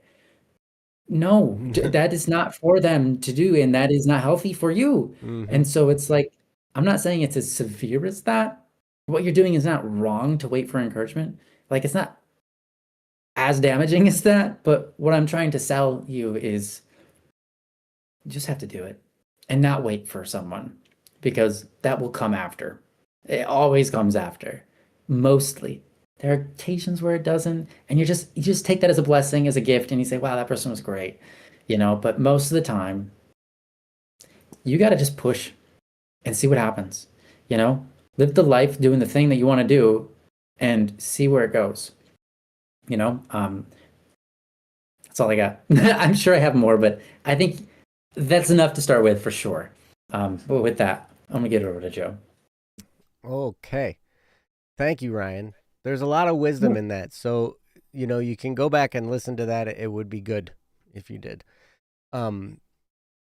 So yeah, I think Ryan's so right. A lot of times we do get the cart before the horse. We wait until we get encouragement. We wait until we get motivated. We wait until the conditions are right in whatever way, shape, or form, right? But I got to tell you, you're in a really, really great place because you're not getting a lot of encouragement from others and because you're afraid. What that tells me is that this is a big deal. Now, like Ryan, I will encourage you to do this as long as it's legal, moral, and ethical. Right? Yeah. Like, we get so far in, we've really pumped the person up to do the thing, and they're like, yes, I set fire to 5 houses. It was awesome. I was like, no, okay. I'm not involved in this. Yes. Get me out of here. So please run it through that little thing, little questionnaire first. Is this legal? Yeah. Is this moral? Is this ethical? Yeah. If the answers to those are yes, and the thing stopping you is fear, like Ryan said, unfortunately, the only thing, the best way to overcome fear is to do the thing that you're afraid of. And sometimes fear can feel like this huge barrier in front of us. But what we discover is that most of the time when we finally do push through the fear, we figure out it wasn't that big a deal. I've been so scared of so many things in throughout my life, of doing something, of trying something, of, calling somebody, of whatever it is. Fear has stopped me more times than I can count. But every time I finally did push through the fear, what I discovered was the thing wasn't as bad as I thought. It wasn't as hard as I thought. It wasn't as, challenging as I thought. It was just, I was afraid. So, part of it is, here's one thing that I'll let you know that helped me a lot. One thing that helped me a lot was, I would go through, okay, what's the worst that can happen if I do this? And sometimes we need to do that. Sometimes we need to take inventory of our thoughts. Oh, by the way, Ryan, I think Kendra left for the evening. Oh, so we might have to. Yeah, you're right. We might have to Discord her or something. Okay. Yeah. But so anyway, I would take inventory of my thoughts and be like, okay, what is scaring me about this? That's a fair question to ask, and then write it all out. I would take the time to write these things down. Why am I afraid? And a lot of times the thing that made me afraid was other people's perception of me. how people are going to see me, how people are going to look at me. It ties into our last topic too, where it's like, okay, I'm wrapped up in this fear of what other people think of me, which I can't control that anyway. People are going to think whatever they want to think. People are going to do whatever they're going to do, and I don't have any control over that. So it's kind of like, well, whatever. I can only control what I do. So I would list out, okay, why am I afraid of this? Okay, then I would list out what's the absolute worst thing that happens if I do this. And I would write that out. And I would find out that it wasn't actually the worst. I'd have to ask myself again, is that actually the worst thing? And then it'd be like, well, no, actually, this is actually worse, you know? And so like, and then I get to that point until I finally settled on the thing that was the worst possible outcome. And then I would be like, okay, what will I do if that happens? And then I would actually figure out, how will I respond? Like, what am I going to do in that case? In the worst possible case scenario, what's my plan? And that's empowering because now I have a plan for what's going to happen. I know what I'm going to do. And now it's a little bit less scary because I'm like, okay, well, if the worst thing happens, I know exactly what I'm going to do. And we can always adjust up. You know, like because most of the time, the thing that the result is not the worst possible outcome.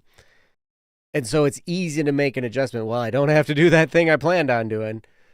I get to do this instead, right? And so, and it's easy to make that adjustment. What the problem is when we think, oh, this is going to be so great when I do it. And then we don't have a plan for when something bad happens. And so then we can wrap ourselves up in fear because most of the time what we're afraid of is the unknown. Mm-hmm. We fear the unknown. And most of the time we want to do something that's big and life-changing for us. There's a lot of unknown in that. It's usually embarking on something new. It's embarking in territory that we're not really familiar with. And so we have this fear of the unknown. And so that's why this exercise really helped me a lot, was because then once I had a plan for what I figured out what was the worst possible scenario. And once I had a plan for that, I could kind of relax and be like, okay, I know exactly what I'm going to do if that happens. Perfect. Now I can take some steps in that direction. That didn't always get me to jump right in and do the thing that I was scared to do. So the other thing that I would do, there are two other things that I'm going to talk about here. The other thing I would ask myself is, what's possible if I do this? What kinds of things are possible if I actually do this? If I do this thing, what's possible? And your brain can go crazy. I mean, crazy in a good way. It can go nuts and just be like, yes, this is going to be so cool. Like, this can happen and this can happen. And then I'll be able to do this. And then I'll have this in my control. You know, whatever it is. And you can really charge yourself up with this dream activity that you're doing, because now you're kind of dreaming of possibilities. And those possibilities can then help you surge over the bar of your fear. Because now you're looking at possibility. So we've already handled the worst case scenario, the worst possible outcome. I have a plan for it. Perfect. Now, what's possible? What could happen if I do this thing? And I would really encourage you to spend some time there. Don't just like make it like a little one-word answer, one-sentence answer or whatever. Like, actually take some time and visualize. Like, what's that going to be like? Okay, so when that happens, how am I going to feel? How am I going to look? You know, how are all these things going to play in? Like, what kind of, resources am I going to have at my disposal? And like you can really get yourself charged up, and that can break through the dam that's holding you back from doing the thing. Because once our possibilities, our perceived possibilities, get stacked up high enough, they can overcome the barrier of fear. Hmm. And that can be a really, really important step to take. And so I really encourage you to take that step and spend some time thinking of the possibilities. Thinking of what could be if you do this. And maybe that's enough. Maybe it's not enough. In my case, sometimes that still wasn't enough. And so then here's the next thing I would encourage you to do. Figure out the steps that it's going to take to move you toward taking that step that you're afraid to take. And I would pick a very low bar to jump over. So, for instance, I'm like, I want to get in shape. And so I know what I need to do in order to get in shape. I've been in shape before. I've been out of shape before. I've been in and out of shape more times than I can count. And it Joe's kind a of nice shape. What's that? Joe is a nice shape. I'm a nice shape. I'm a little bit more round than I like to be. Then you, yeah. Okay. But, it's okay. Anyway, so like, let's take, if it was like, okay, I want to get in shape. Well, I know what I need to do. I need to do these exercise programs. I need to figure out an exercise program. I need to pick it and I need to do it. And a lot of times these exercise programs will take, I would always pick them that were like 20 to 30 minutes, per day, maybe 3-4 days a week. Because that to me is something I can swallow, I can handle in my schedule, and, that works for me. I don't, and I have a gym membership that I don't use very often. But it's mostly because, my oldest son's into weightlifting, my youngest son's into basketball. And so it's like we go to hang out and do those things and, do fun stuff together. But anyway, I could go on this workout program. However, I still sometimes can't get myself to do it, even though I'm like, okay, this isn't going to take me much time. I can do this. I've done it before. I know I can.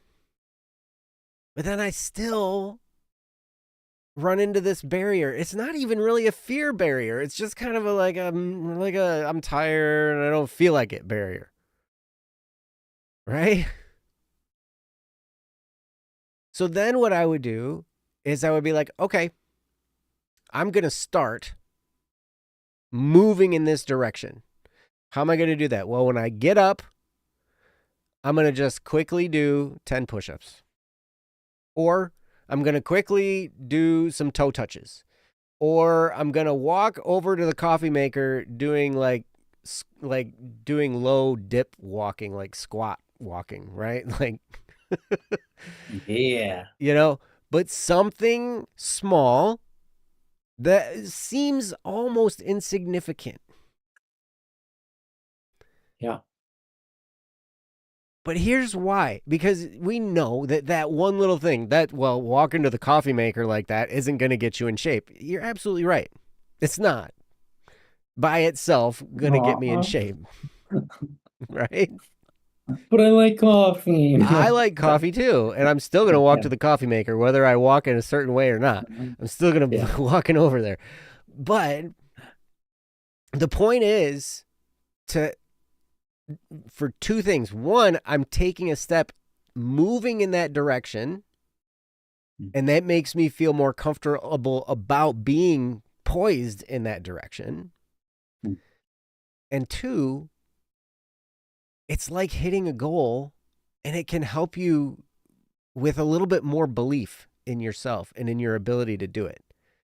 Because you're like, I said I was going to do this thing, and I did it. And here's the real catch for me. And I know this isn't the same for everybody, but maybe you can relate. That a lot of times I just need to follow through on the things I said I wanted to do. And I need to start with something small so I can begin to trust myself again. And begin to believe in myself that when I say I'm going to do something, I'm going to do it. And I say, okay, when I get up in the morning, I'm going to do some stretching. Because that's a step toward my goal of getting in shape or my goal of, doing these workout programs or whatever, right? This is a step toward that. I can't get myself to do the whole thing yet, but I'm going to start here. And when I do that thing that I said I was going to do, it changes everything in your mind. And when you can start doing that and get some victories in your mind, you start gaining momentum. You start gaining that habit of being victorious over yourself. And man, that is so empowering. And if you can make a habit of having just a little victory every day in an area where you say, like, okay, I said I was going to do this and I did it. That's really the only criteria. I said I was going to make my bed and I did it. I said I was going to drink water before I drank coffee and I did it. I said I was going to take my vitamins and I did it. I said I was going to get up early and only hit the snooze button 3 or less times, and I did it. Which the snooze button, man, I'm telling you, that is the most torturous thing ever. And I succumb to that thing all the time. However, it's like we dread getting up. And so we hit the snooze button and we make ourselves do the thing we dread over and over and over again.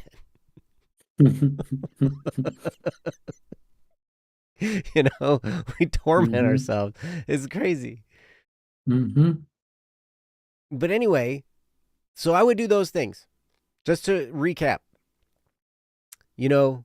ask yourself why you're afraid. What is it that makes you afraid of this? And a lot of times that's enough because you're just like, well, that's silly to be afraid of that.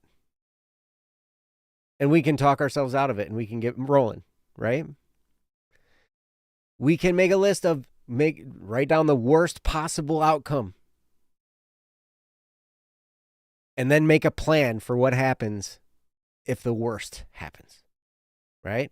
And that helps you feel more stable. That helps you feel more, it brings your fear level down. Next, imagine those possibilities. That's hugely important. And let yourself go in your imagination where this could really lead to, because it could probably lead to some really cool stuff. And then finally, get in the habit of having some victories. And mainly when I say that, like I said, it's saying you're going to do something and following through on it. That's a big win. And when you can get in that habit, you'll amaze yourself.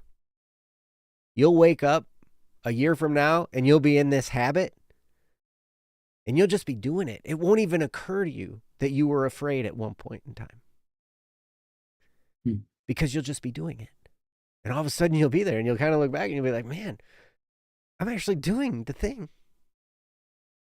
Now, when you do the thing, it will bring its own challenges. It will bring its own struggles. It will bring its own path that you don't even really know, right? Because always the path ends up looking different than we think it's going to look. It's so weird how that works. We're like, oh, the path is going to look like this and it's going to be great and it's going to be like this and da-da-da-da-da. And then we get into it and it's like totally different. But we're still on the path.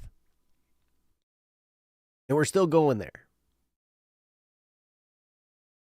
So these are the things I would encourage you to do. And hopefully, coupled with what Ryan talked about with the mindset and all those things involved, and then some of the practical things that I laid out for you, hopefully between the two of us, we've given you enough ammunition to get yourself going. If not, reach out. Yeah. Reach out again. Give us another topic. We'll talk about it some more. If you want to reach out personally on Discord, I'd be happy to be your personal pep talk person if you need somebody to do that. However, most importantly, you're going to need you to be your own personal pep talk person and give yourself those pep talks. That's going to carry the most weight. I can do it for you. I can be like, whatever. I could even, you could message me and be like, Joe, manage me. Like, tell me what to do. And I'd be like, okay. I mean, I'll shoot you a message once in a while and say, hey, get back to work, or something. But most importantly is when you can learn how to do this for yourself, because you're always with yourself. And when you can do that for yourself, then there's no limit to what you can accomplish. It's great. So anyway, that's what I got. Ryan, did you have anything else to talk about with this topic? I guess the last thing is kind of right along the lines of what Saule said. He said, I was scared to climb OSHA non-compliant ladders from the 19 teens that are falling apart. Then I stood at the bottom and looked up, said to myself, put on your big boy pants and climb. Now I'm mostly okay with climbing 100-year-old OSHA non-compliant ladders that are falling apart. My face. And I respect that because I'm definitely that person too. I've climbed some OSHA non-compliant ladders in my day. Yeah, that's right. Okay, not every day. Come on, Joe. Not every day. I said in my day. Oh, in your day. In my day. In my day. Yeah. When I was a 29-year-old. Yeah, I've definitely climbed those. Yeah. Mm-hmm. Yeah, I've climbed houses that were falling apart. Oh man, there was like this. Okay, it doesn't matter. I don't need a story. Okay, so anyways, I do my own pep talk, and like Joe was saying, you're gonna need to do that. And your pep talk might look different than other people's pep talks. I know for me, a lot of it is asking myself what kind of person I am, what kind of man I want to be, and if I'm going to do it or not. It's like sometimes I'll refer to other people and I'm like, well, would they do this? And I'm like, they would do this. They wouldn't even be afraid. They just do it. And I'm like, okay, well then let's go. Let's do it. And that gets me going. That's enough. Sometimes it's like that.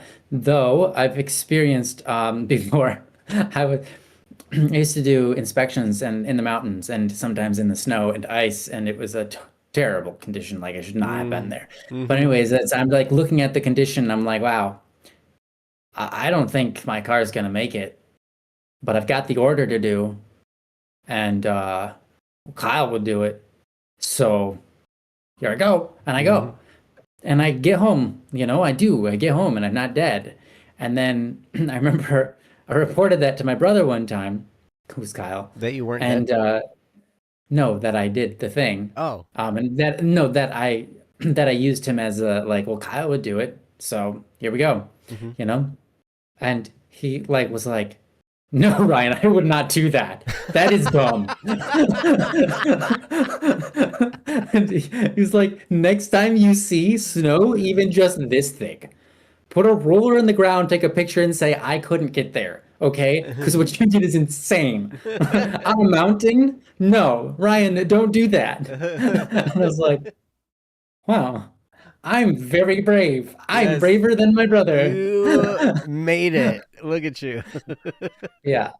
So, and it wasn't worth it. It was a stinking just order that was worth probably $5, $20. It doesn't even matter how much it was worth. Putting my life on the line for that was silly.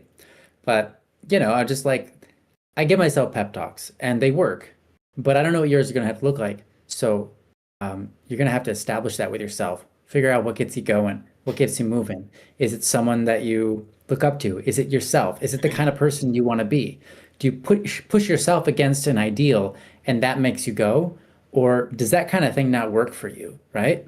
It might be that doesn't work for you. You don't work that way. Your brain doesn't use that method.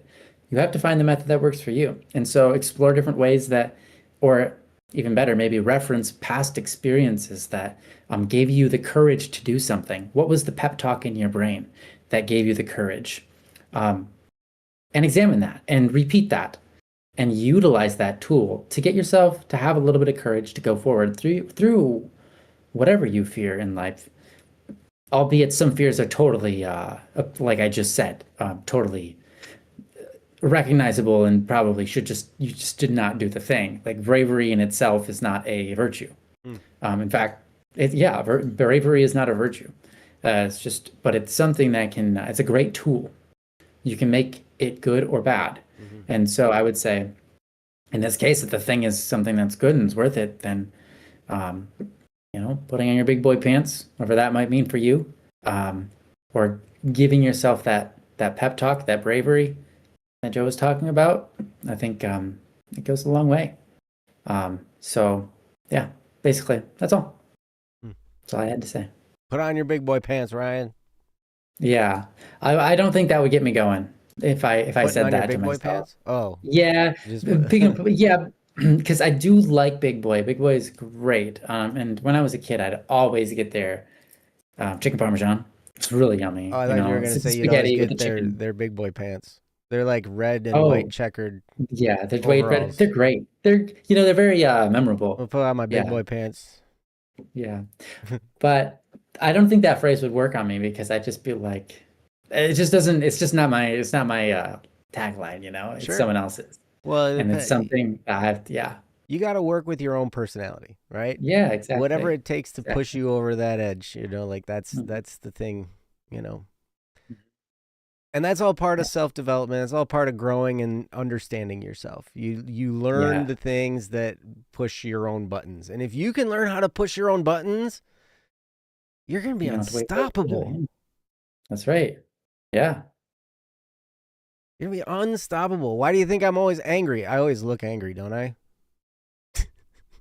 Joe, you're beautiful. You rarely look angry to me, I'll tell you what. Dude, except I'm always mad. Yeah. You might be always mad, but you look great. Yeah. But that's the energy, right? Yeah. What? Wicks. Put on someone else's big boy pants. That's the line that would Yes. get me. Yeah. There you Yeah. go. I'm going to put on No. Ryan's big boy pants. There you go. That's how to level up. Oh, that's funny. Yeah. Perfect. Well, thank you for the topic. And thanks for letting us share with you. Hopefully, some of what we talked about was encouraging to you and can help move you over this hurdle, because really what you're experiencing is pretty normal. Most of the time, when we look at something we want to do and we look at it and it's a big deal, especially when it can change our lives and it can change the trajectory of everything and the possibilities are so huge, there's fear. But here's the other thing to understand. Did you know that biologically speaking, fear and excitement feel the same? So maybe you're not really afraid. Maybe you're just excited. But depending on the circumstances, depending on the context, we label that feeling fear or excitement. One of the two. But I had the same feeling. That tingle in your butt? Yep. The butt tingle would be like, it would like if I was scared to make a phone call. When Ryan first met me, that was part of the thing. It was like, making phone calls. And I was so afraid to make phone calls. And I'd have this feeling and my butt would tingle and my stomach would feel funny and I'd be like, oh my gosh, and I'd be so scared. But that feeling's the same when I'm going up the first hill on Millennium Forest at Cedar Point. It's that same feeling. My butt starts to tingle. And I get all this, my stomach feels funny. And I'm just like, oh. But I label it excitement. Right? So maybe if you can flip, sometimes all it takes is flipping that label around in your head and you'd be like, oh, this isn't fear, this is excitement because I know what this can bring and I know how cool this can be.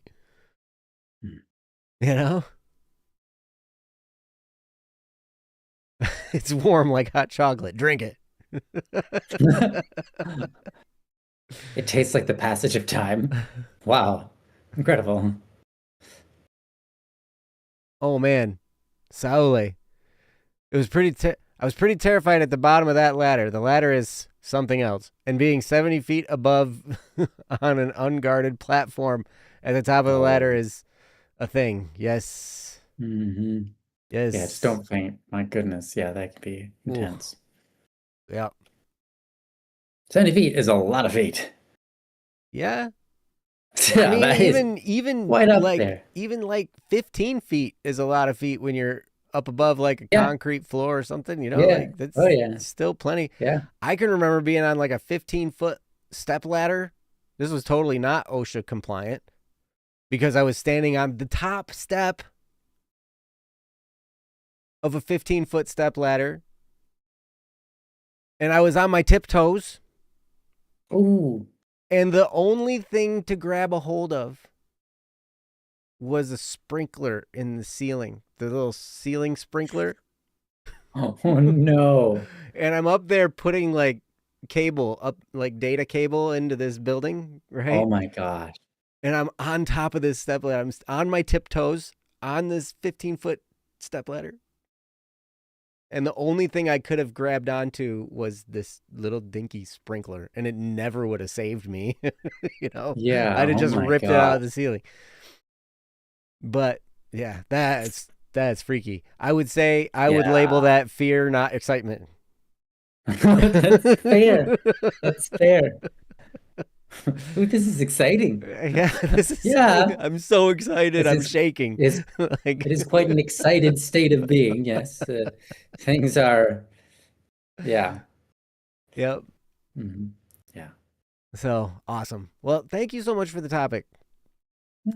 And thank you guys for being here. We started a little bit late, and that's okay because we found Ryan. We did. And it was the bacon. I found me some too. The bacon did it. Oh, that's what brought me in. I see. Brought in by the bacon. Yeah. Nice. Yeah. Actually, it was the beacon. It was the detective beacon. Oh. You saw that, right? It wasn't a bacon, it was beacon. It was beacon, but I saw bacon and I was like, bacon. Bacon. Well, dyslexia will do that to you. I've got that. The DD bacon. The DD bacon. We all need one. And Ryan came running, man. Wow. That's incredible. Yeah. I didn't even know it happened. You didn't even realize that's what we did. Yeah. Yep. You guys are good. But it's so cool because Saule put there, you know, did you try the DD beacon? And I was like, no, I haven't tried the DD beacon. The DD beacon. I read bacon. Right. Did you try the DD bacon? Yep. I know I haven't tried it yet. And right as we were talking about that, you showed up. Wow.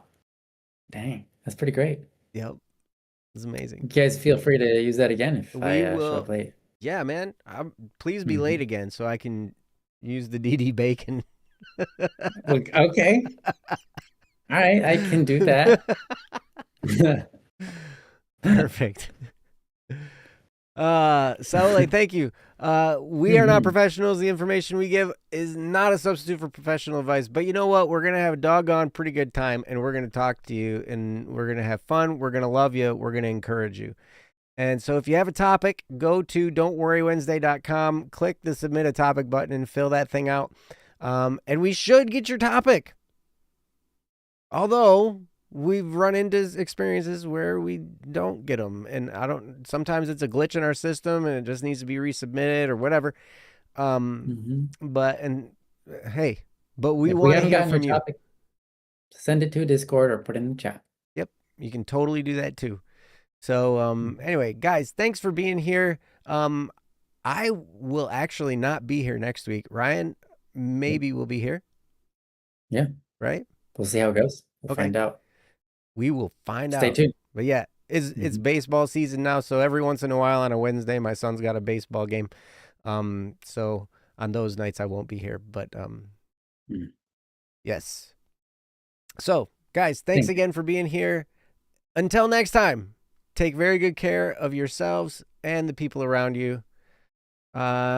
Lucent, thank you for being here. You're very welcome for this stream. We love doing this stream. We love this stream. We love hanging out with you guys. You guys are great. I love having you here. Mm-hmm. It was really nice to see you. I was surprised. I was delighted, I should say. Yes. Same. But all right. Well, you guys have a wonderful, wonderful week. And we'll see you next time on Don't Worry Wednesday. Ryan will keep smiling. Look at that. The whole winning time. My teeth are going to be smile. He's going to smile the whole week. Just like that. It's going to be great. All right. We love you guys. We'll see you later. Bye-bye. Bye. Peace.